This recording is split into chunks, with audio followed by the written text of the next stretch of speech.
Welcome back to another episode of Bowmar Bow Hunting. I'm your host, Josh Bowmar, and today we are heading to the Kalahari Desert chasing the elusive gray ghost, or more commonly known as the greater kudu.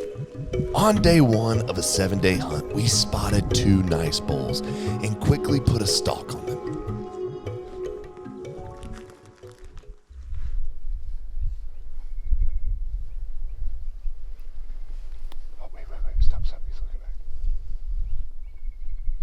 But unfortunately, the closest we could get was 250 yards.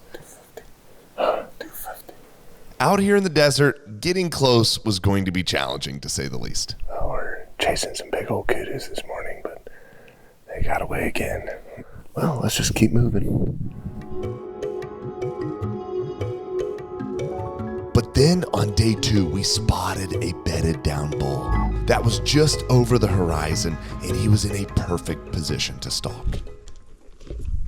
Once we got under 70 yards, we moved into position, and it was game time.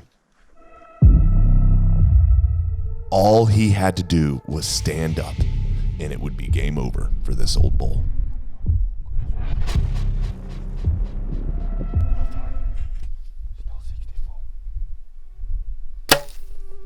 Oh, he ducked it. That's incredible. My shot was absolutely perfect.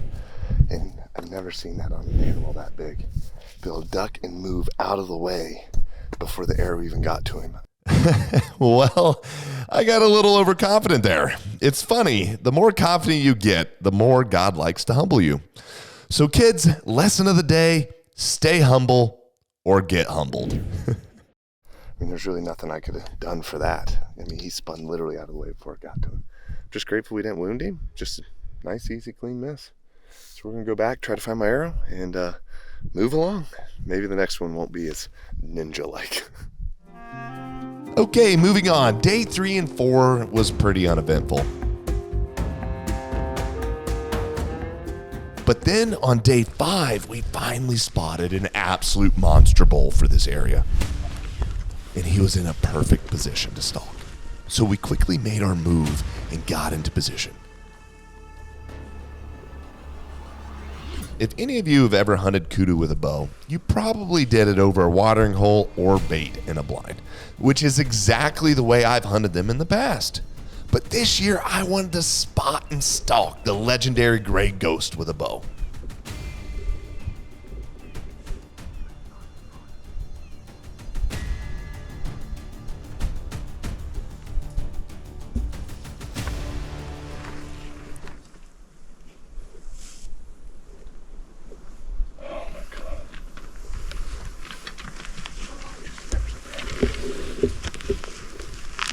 That was our chance at a really big bull. It's just, I had to draw when he was in the open. And he got the movement, but where he stopped, there was a branch in my way, so I had to rise up above it. Me rising up, caught it, pulled it. I mean, perfect scenario. Moments like that in bow hunting is so difficult because everything was perfect. But we had to wait till he got into one of my 2 openings to get the range, and unfortunately, my opening in burners wasn't the same, and so he went through the first opening, couldn't get the range. He got him on the second one, got the job done. But where he ended up stopping, I had to rise up to get the shot, and that is what ultimately cost the demise of losing him. By day 7, failed stalk after failed stalk, I was beginning to realize why no one does this. But I wasn't giving up. It was the last day, the last chance, and our Hail Mary was deciding to head deep into the mountains in hopes to find one more opportunity before our hunt was over. Well, we parked the truck, and driving by 3 out of 4 days, we saw kudu up on this mountain. So the wind is just ripping. And so our plan, we're gonna get down on the other side of this mountain and just kind of work our way through the rocks all the way up maybe a mile and see if we can't spot a kudu. So that is the plan, just good old-fashioned spot and stalk in the mountains. Let's see if we can't get ourselves a kudu. As we made it through the mountains, we noticed the wind was really ripping, which was both a good and a bad thing. On one hand, it covered all of our noise and minimized our movements. But on the other hand, if we did get an opportunity, I'd have to make this shot in this wind, which would not be easy. Finally, deep into the mountains, we spotted a kudu cow. This could mean there was a big bull close by. Sure enough, we spotted him.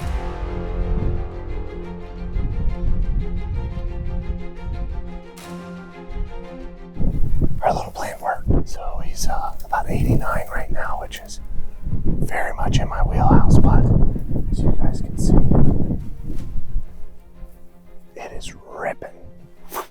And so it's a straight crosswind. It's hard to say, probably 2 foot of arrow drift.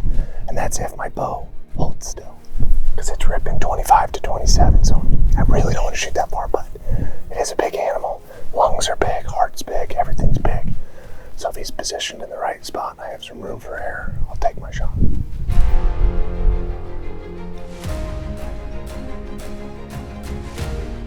This old bull moved into position, eating out of a bush, but the only problem was he was 110 yards away. But with an animal this size, I was 100% certain I could make this shot. So I held for an 18-inch wind drift and released my arrow.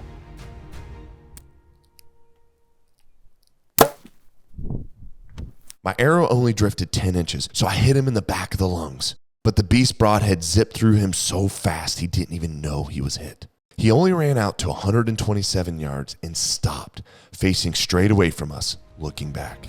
I was more than capable to take this follow-up shot. Now that I knew my exact wind drift only being 10 inches, I drew my bow and held for that drift at 127 yards, aiming straight for the Texas heart shot. Hate me or not, anytime you can get a follow-up arrow, as a bow hunter, you do it. So I took my shot. My arrow flew true and I hit him dead center, burying the beast 2-inch up to the fletchings. This was catastrophic for the kudu, and he went down quickly. He's going down, he's going down. Boom! Oh. I'm proud of both those shots, 110, 127, and again, having a bullseye this big, you know, at 127 and it going right in the middle.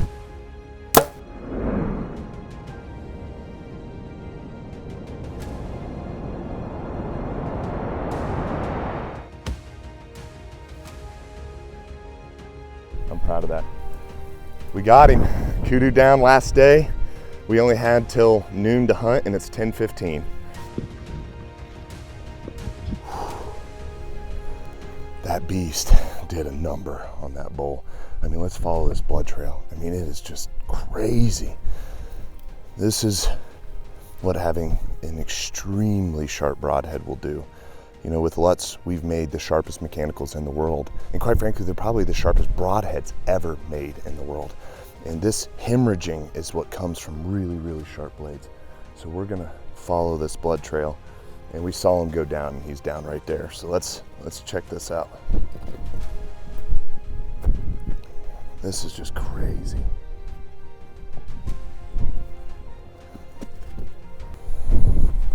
Holy crap, I'm gonna film this with my phone.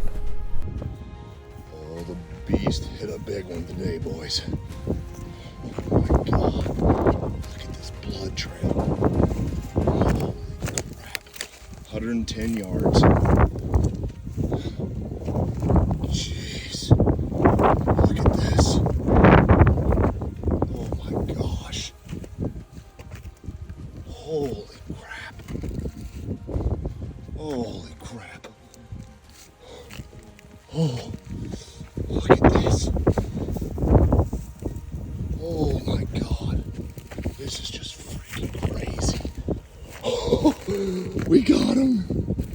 Look at this beautiful bull. Oh, kudu was on my list. Being a super young kid and seeing the greats, you know, hunt Africa on video, and I was always amazed with kudu.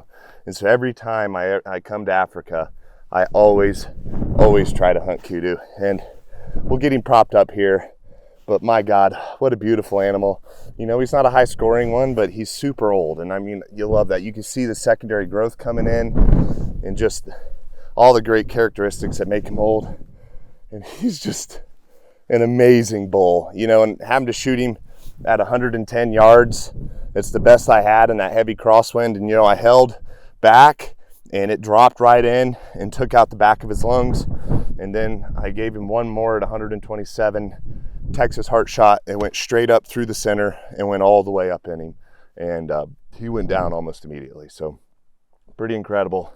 Great old bull. Characteristics of a nice old bull: the darker neck, nice and dark face, and then you can see the horns are a bit polished. This one even as it broomed down and broken down on the one side a bit. Yeah. But yeah, just a beautiful, beautiful old kudu bull. And I think the objective for the kudu was not necessarily, like you said, a scoring one. Yeah. But to do it a proper walk and stalk. Yeah. Kudu one. So yeah, thank you. Congratulations, man. Thank you. I'd love to be able to get 20 yards from him every single time, but unfortunately, that's just not the case, especially out here in the desert. It's really hard to get close. And I've trained very, very hard to be skillful enough to make a 100+ yard shot. And you can see we got it done on this big old bull. Yeah, and that's what I love about bow hunting too. I mean, any animal you harvest, young, old, whatever, it's difficult and it's a challenge, and it makes you appreciate the animal even more than just pulling a trigger. So when you get a super old kudu, I mean, this thing could have 55 inches here. It doesn't matter because it's what's in there, inside. Being that old and mature and evading predators his whole life. It's awesome. I'm proud to take him. I mean, just a great bull, and I couldn't be happier, and proud of my shot and proud of the performance of the equipment, like the beast broadhead and everything. It did well, and we got ourselves a beautiful bull on the last day. Well, let's get him propped up and get some great photos and honor him the best we can with the photos that we take.